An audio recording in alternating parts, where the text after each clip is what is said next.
I am Dr. S. Lalitha, Associate Professor of History. Today our topic is George Washington. George Washington was the President of America. He was the President of America from 1789 to 1796.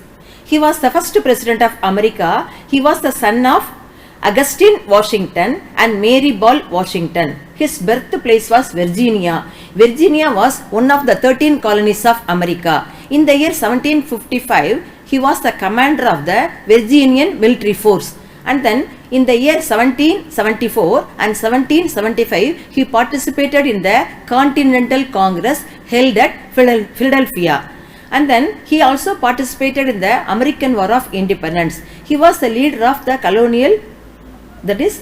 colonial force. So in the battle at Yorktown, he got success. This battle was marked as a turning point in the American War of Independence. And then he participated in the American War of Independence, so he was unanimously elected as American President. And then 2 terms he assumed the office. See, during his administration, John Adams was a Vice President. During the administration, he only created different portfolios. For example, Thomas Jefferson was appointed as Secretary of State. Alexander Hamilton was appointed as Secretary of Treasury. And Henry Knox was appointed as Secretary of War. And then Attorney General was Edmund Randolph. And then during the period of George Washington, the Judiciary Act of 1789 was passed. By this act, he established a court, and then he only created Supreme Court. At the same time, he established 3 circuit courts and 15 district courts. Chief Justice and Associate Judges were also appointed in the Supreme Court. He appointed John Jay as the first Chief Justice. And then internal policy of George Washington. In the internal policy, George Washington wanted to depended upon Alexander Hamilton. See, Alexander Hamilton wanted to improve the financial position of the country.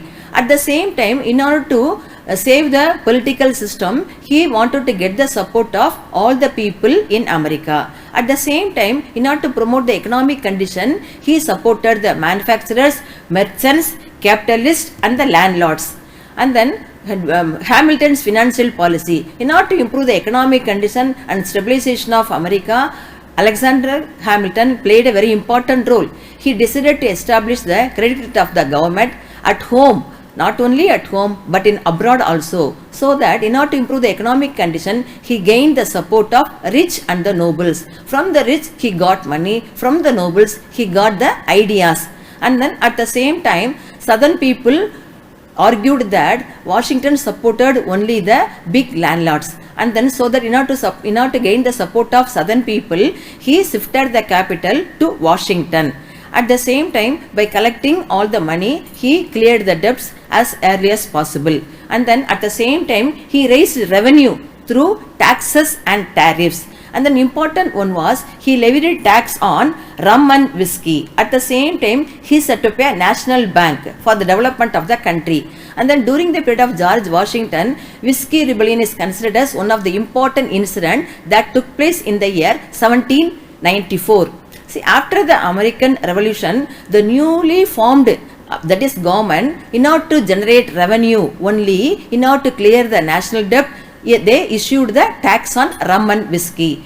But this was not liked by the peasants. So they raised opposition. Especially in Pennsylvania, the farmers raised the opposition, but that opposition was put an end by the actions taken by George Washington. At the same time, foreign policy. That is, he improved the position of America internally. At the same time, George Washington wanted to maintain good relationship with other foreign countries also. Now let us see the foreign policy of George Washington with France, Britain, and then at the same time with Spain. So George Washington signed, that is, Gannett Treaty in the year 1793, John Jay Treaty in the year 1794, Pinckney Treaty in the year 1795 with Spain.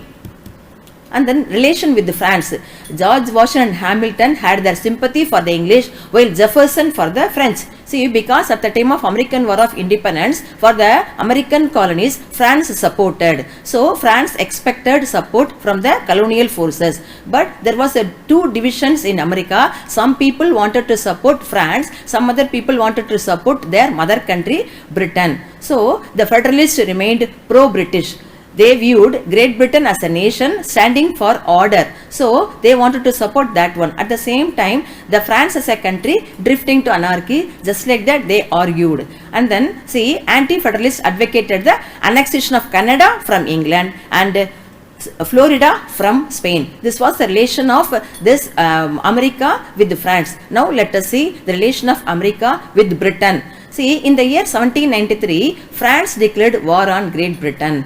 France thought that at the time of American War of Independence, our country supported the colonies. So at this time also, Americans will support. But the condition was entirely different. Washington was not at all interested to support France. So the United States decided to violate her first treaty. That one was signed with France in the year 1778. So in order to let her France to take their own steps. So this was the relation with Britain.